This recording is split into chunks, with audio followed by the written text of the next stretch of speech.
सच में मैं बाहर जाना चाहता हूँ, मुझे बताएँ मेरे लिए स्टडी वीज़ा बेहतर है या वर्क वीज़ा बेहतर है? अस्सलाम वालेकुम। देखिए, वर्क उनके लिए बेहतर है जो बिल्कुल पढ़े लिखे नहीं हैं, हुँ, ठीक है? अगर आपने एफ़ए किया हुआ है और उसमें आपके 50% से ज़्यादा अगर आपके मार्क्स हैं, तो आप वर्क पे जाने की ज़रूरत नहीं है। क्यों अपना 20 से 40 लाख रुपया वेस्ट करते हैं? आप स्टडी पे जाएँगे तो स्टडी के ऊपर आप ये है कि बहुत कम पैसे लगेंगे, रिजेक्शन के चांसेस ना होने के बराबर हैं। फिर ये कि इसमें आपको जो टीआरसी कार्ड एक्सटेंड होता है वो 5 साल तक होता है, हुँ, पीएसडब्ल्यू का टाइम मिला के, ठीक है? और जो वर्क है, वर्क के अंदर आपको 1 साल का, 2 साल का, 6 माह का टेम्परेरी वर्क परमिट्स इस तरह के मिलते हैं और उसपे पैसे बहुत ज़्यादा लगते हैं और फिर वो कोई करोड़ों में तो होते नहीं हैं, लाखों में तो वीज़े निकलते नहीं होते, कुछ हज़ारों में निकलते हैं। अभी वैसे यूरोपियन यूनियन को बहुत बंदा चाहिए, लेकिन इसका मतलब ये नहीं कि वो सारे पाकिस्तानियों को अकोमोडेट कर लेंगे। वर्क लास्ट स्टेज है, स्टडी बेटर है अगर आपके पास 12 हैं। अच्छा, अभी तो नई चीज़ भी आ गई है, अगर आपके पास मैट्रिक है ना, आपने मैट्रिक की हुई है, नंबर्स मैटर नहीं करते। हुँ, जिसे कहते हैं जिसको कहते हैं अपना फाउंडेशन कोर्स, लैंग्वेज कोर्स, जैसे यूके का ईसोल है, वो मैट्रिक बेस पे भी हो जाता है। उसमें वो लोग जा सकते हैं जिनके बहन-भाई या कोई रिश्तेदार वहाँ रहते हैं, तो वो 11 माह का मिल जाता है। बस वो बैंक स्टेटमेंट उसमें अच्छी अच्छी चाहिए। अभी स्पेन ने लैंग्वेज कोर्स शुरू किया हुआ है, स्पेनिश लैंग्वेज कोर्स, उसके अंदर आपकी मैट्रिक भी हो। मैंने बहुत सारे कंसल्टेंट को देखा है, वो जो ये कहते हैं कि मैट्रिक ना भी हो तो भी मिल जाता है। नहीं भाई, आपकी वो फाउंडेशन कोर्स का मतलब ये है कि आपके पास कोई फाउंडेशन होनी चाहिए ना, आपके बेसमेंट ही नहीं है तो आप दूसरा तीसरा माला कैसे बनाएँगे? तो मैट्रिक होनी चाहिए। हाँ, ऐज का इतना ज़्यादा प्रॉब्लम उसमें नहीं है। 35 साल वाला भी अप्लाई कर सकता है, 40 साल वाला भी, 30 साल वाला भी, 25 साल वाला भी। मैट्रिक तो आपके पास कम से कम हो कि हम बताएँ कि यार ये जेन्युइन स्टूडेंट है, ठीक हुँ, है? उसके अंदर फिर आपको यूनिवर्सिटी तो दे देगी, आपको हुँ, लेटर तो दे देगी, एक्सेप्टेंस लेटर तो दे देगी, लेकिन आपको एम्बेसी उड़ा के रख देगी। हुँ, उसके लिए आपको बैंक स्टेटमेंट दिखानी है अच्छी, 30 लाख तक, 25 से 30 लाख तक, और उसके बाद आपने मैट्रिक की सनत हो, चाहे आप 33% मार्क्स से भी पास हुए हों, तो उस पे आप स्पेन जा सकते हैं ईज़िली। और मैं स्टडी वीज़े को ही प्रेफ़र करूँगा, वो इसलिए कि वर्क के अंदर आपका पैसा बहुत ज़्यादा लगता है। फिर पाकिस्तान से जब हम अप्लाई करते हैं तो रिजेक्शन के चांसेस भी होते हैं। हाँ, दूसरी कंट्री से नहीं होते इसके चांसेस। जैसे दुबई हो गया, अज़रबैजान हो गया, टर्की हो गया, फ़िलिपाइन हो गया, मलेशिया हो गया, वहाँ से चांसेस कम होते हैं, ना होने के बराबर होते हैं। पाकिस्तान से ज़्यादा रिजेक्शन के चांसेस होते हैं क्योंकि सुबह से लेके शाम तक वो पाकिस्तानियों को ही रिजेक्शन यहाँ दे रहे हैं। अभी इस टाइम ग्रीस धड़ाधड़ वीज़े दे रहा है पाकिस्तानियों को। तो मैं आपको यही प्रेफ़र करूँगा कि आप अपने लिए स्टडी का वे चूज़ करें, वो आपके लिए बेहतर है। जिसका नहीं होता स्टडी का, फिर उसको वर्क पे भेजें। चलिए बहुत शुक्रिया, आपने इतना अच्छा मुझे गाइड किया। अब मुझे ये बताएँ कि अब मेरी एज तो 34 है और मैंने ग्रेजुएशन की हुई है। लेकिन मैं चाहता हूँ मैं मैरिड भी हूँ, मेरी फैमिली भी है, मैं फैमिली को साथ लेके जाना चाहता हूँ। तो स्टडी में कौन-सा ऑप्शन मेरे लिए ज़्यादा बेहतर है? किस कंट्री के लिए मुझे अप्लाई करना चाहिए? अच्छा, स्पेन में ना आप फैमिली को साथ लेके जा सकते हैं, ये सबसे बड़ा अच्छा ऑप्शन है। स्पेन में आप अपनी बेगम को, बच्चों को साथ लेके जा सकते हैं। अब जैसे आप हैं और आपकी बेगम साहिबा हैं, उनका अब आपने शो करवानी है बैंक स्टेटमेंट 30 लैक्स, हुँ, 30 ईच, 30 लाख आपका, 30 लाख आपकी बेगम साहिबा का, और आपके जितने बच्चे होंगे तो उनका 15 लाख ईच आपने शो करवाना है। ये असल में 12 से 15 लाख है और वो 25 से 30 लाख है। मैं इसलिए ज़्यादा कह रहा हूँ, 5-5 लाख, 3-3 लाख ज़्यादा बढ़ा के बता रहा हूँ, ताकि कल को अगर हमारी अल्लाह ना करे इकोनॉमी डाउन होती है, हुँ, तो आपके बैंक स्टेटमेंट पे फ़र्क नहीं पड़े। हुँ, क्योंकि जो स्पेन है ना, वो आपको वीज़ा आपकी बैंक स्टेटमेंट पे देता है। हुँ, अच्छा, फिर और दूसरी चीज़, वो जो आप फंड्स दिखाएँगे ना कि मेरे अकाउंट में इतने पैसे पड़े हैं, उसका आपके पास प्रूफ ऑफ इनकम होना चाहिए हुँ, कि मैंने ये पैसा कहाँ से लिया, मैं इस पे मैंने टैक्स दिया है कि नहीं दिया।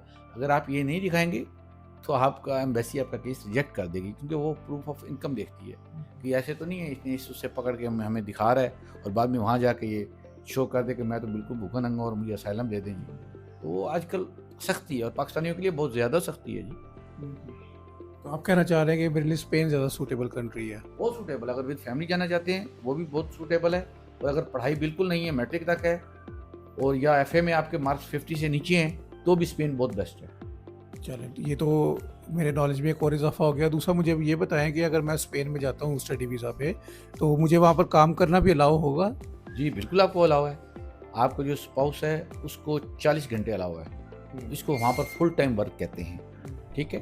और लोग करते हैं, इससे ज़्यादा भी करते हैं। और जो देखें आप, मैं आपको छोटी-सी बात बताता हूँ, अगर आपके वीज़े के ऊपर उन्होंने लीगली 10 घंटे, 20 घंटे या 1 घंटा भी अलाउ कर दिया है ना, तो लोग करते हैं भजन। सिर्फ़ ये हो कि उस पे लिखा हुआ हो कि आप वर्क कर सकते हैं। अगर वो कह दें ना आप वर्क नहीं कर सकते इस वीज़े पे, फिर आप अगर काम करते हुए पकड़े जाएँ, चाहे 1 घंटा करें, चाहे आप 50 घंटे करें, वो इल्लीगल कंसीडर होता है।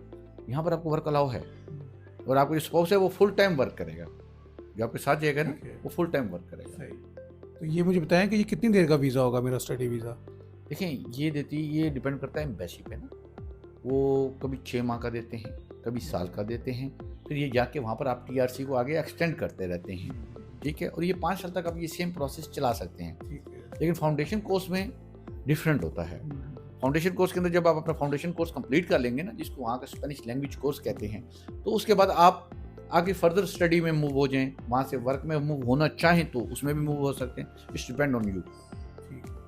तो चलें, ये अब मैं पूरी कोशिश करूँगा कि स्पेन के लिए अप्लाई करूँ। तो इसके लिए मुझे कब एडमिशन्स ओपन है और मुझे कितना टाइम लग जाएगा अब सारे प्रोसीजर में? जो फाउंडेशन कोर्सेज हैं वो तो ओपन हैं, और बाकी जो आप अप्लाई करेंगे अपना बाकी कोर्सेज के लिए, जो प्रॉपर कोर्स हैं, जैसे बिजनेस मैनेजमेंट हो गया, यूरोप में 1600 के करीब कोर्सेज हैं। 1600 के करीब, मैं अब एलैबोरेट करूँगा तो यहाँ 2 दिन लग जाएंगे। तो उसके लिए आप हमारी मैम सनम हैं, साद इसरार साहब हैं, सैयद इसरार साहब हैं, आप इनसे रब्ता कर लें। वो आपको गाए बगाए अपडेट करते रहा करेंगे। इनका नंबर सेव कर लें, इनको व्हाट्सएप पे मैसेज कर लें। कॉल्स मत करें, क्योंकि कॉल्स पे सारा दिन नहीं रिप्लाई कर सकते। व्हाट्सएप पे ये होता है, जैसे फ्री हुआ तो फिर उसको रिप्लाई कर दिया। अभी आपकी जो स्क्रीन पे नंबर चलेंगे, ये मैडम सनम, मिस रुबीना और इसरार साहब के होंगे। तो आप इनसे रहनुमाई ले सकते हैं। नहीं समझ आए तो मेरा भी नंबर है जनाब, आप मुझसे भी रब्ता कर सकते हैं।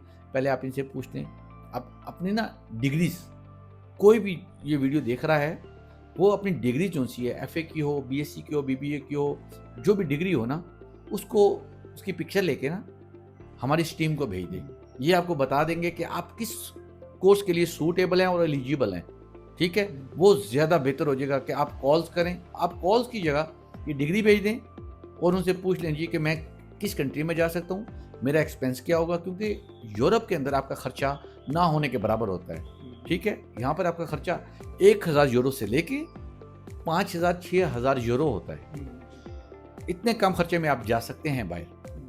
और जब स्टूडेंट वर्ड आपके साथ यूज़ होता है ना, तो आपके साथ एक सिंपैथी का एलिमेंट भी जुड़ जाता है। आपके साथ सिंपैथी का एलिमेंट भी जुड़ जाता है। वर्क में तो वो आपको अच्छी तरह खंगाल के अच्छी तरह इंटरव्यू लेते हैं, लेकिन स्टूडेंट के ऊपर थोड़ी सी ज़रा शफकत फरमाई जाती है एम्बेसीज की तरफ से, स्पेशली इन पाकिस्तान। ठीक है? तो साहिल साहब, ये बताएं कि मुझे फिर इसके लिए आइल्स करना पड़ेगा तो कितने बैंड लेने पड़ेंगे? नहीं, आइल्स यूरोप के अंदर बहुत कम कंट्रीज़ में रिक्वायर्ड है, मोस्टली कंट्रीज़ में नहीं है, ठीक है? जैसे इटली है, इसमें टोल्क भी चल जाता है और आइल्स भी चल जाता है, और इटली स्कॉलरशिप भी देता है पाकिस्तानियों को, बल्कि इंडियंस को भी, सबको देता है वो। तो उसमें एलिजिबल होना लाजमी है कि आपके 50% से ऊपर मार्क्स हों, इंग्लिश में भी आपके 50% से ऊपर हों, और आपके जो मेन कोर्स है उसमें भी आपके 50% से ऊपर मार्क्स हों। जैसे कंप्यूटर साइंस हो गए, जो आप सब्जेक्ट रखते हैं, 2 जो मेजर सब्जेक्ट्स हैं आपके, जिनके ब्याह पे हमने आपको आगे एडमिशन लेकर देना है।